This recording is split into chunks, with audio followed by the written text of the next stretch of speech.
En el capítulo 1, versículos 4 al 10, encontramos la narración del llamamiento de Jeremías. Esta narración cuenta con varios elementos. El primero, el encuentro con Dios en el versículo 4. Llama la atención el carácter tan distinto con respecto a otras vocaciones. Mientras Isaías contempla el trono de Dios rodeado de serafines y Ezequiel describe una extraña teofanía, Jeremías se limita a decir: recibí la palabra del Señor. Ella es lo único decisivo para toda su vida. El lugar, incluso el modo, son secundarios. Todo el peso recae en esta palabra que se comunica al hombre. El segundo elemento es un discurso introductorio, está en el versículo 5. La idea principal se encuentra al final del verso: te nombraré profeta de los pueblos. Para esta decisión, Dios hizo un plan desde antes. No se produce un llamamiento en el momento, ni se basa en un ofrecimiento personal del hombre, como ocurre en Isaías. Dios piensa en Jeremías antes de que nazca. Lo que más subraya el texto es la acción de Dios. 3 verbos en primera persona. Yo te he formado, te he elegido, te he consagrado. Y el sujeto que se beneficia de esa acción es referido a Isaías de 4 formas.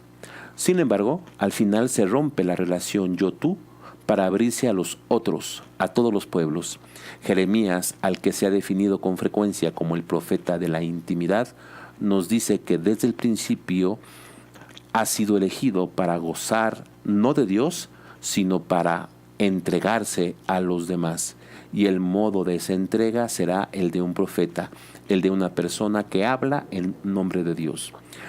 El tercer elemento es la objeción en el versículo 6. A la acción divina sigue la reacción humana. Jeremías siente miedo, no por hallarse ante el Dios Santo como Isaías, sino por la grandeza de su misión, para la que se considera inadecuado. Como Moisés, aduce que no sabe hablar y añade un argumento de mayor peso: su edad tan joven. Como cuarto elemento está la orden de Dios en el versículo número 7. Dios no acepta su objeción porque no le preocupan los valores o cualidades de sus mensajeros. La orden incluye 4 verbos fundamentales para el entendimiento del profeta: enviar y confiar una orden por parte de Dios, ir y hablar por parte del hombre. Los 4 se corresponden en pares: enviar, Dios; ir, el hombre; confiar, la orden, Dios; hablar, el hombre.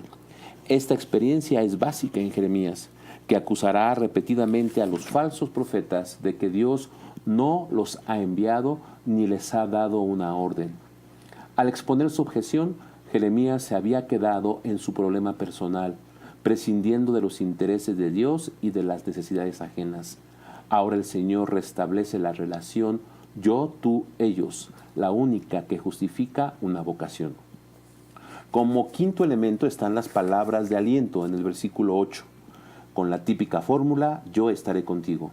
El verso revela un dato muy importante. El problema de Jeremías no radica en sus cualidades oratorias ni en su juventud, sino en su miedo. No un miedo al mensaje, sino a las personas.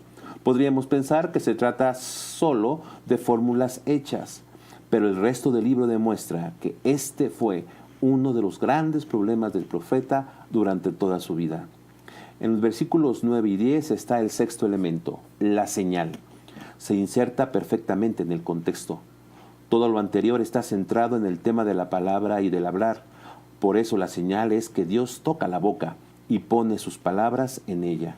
Con esta última expresión, que es una fórmula hecha como demuestran los casos del profeta Balaam y Elías, se refrenda la autoridad del profeta, al subrayar que su mensaje no es invención humana, sino palabra del Señor. En el versículo 10, las consecuencias de la actividad de Jeremías se expresan con 6 verbos. 2 de ellos, destruir y demoler, parecen romper el ritmo, el paralelismo y las aliteraciones. Para muchos autores creen que esto es por influjo de textos paralelos. En cualquier caso, la misión de Jeremías implica la destrucción del antiguo y la creación de algo nuevo. No es una vocación para el inmovilismo, para conservar lo anterior. En una época de crisis, Dios va a pronunciar una palabra importante que no cabe en moldes antiguos. Las diferencias entre los relatos de Isaías son notables. Algunas de ellas las hemos indicado de pasada. El conjunto parece totalmente diferente. El concepto de intimidad resulta más acentuado que el del servicio, típico de Isaías. Sin embargo, hay coincidencias fundamentales. Todo está en función de la palabra que se debe transmitir al pueblo, la palabra de condena y de esperanza, que chocará inevitablemente con las expectativas de los contemporáneos.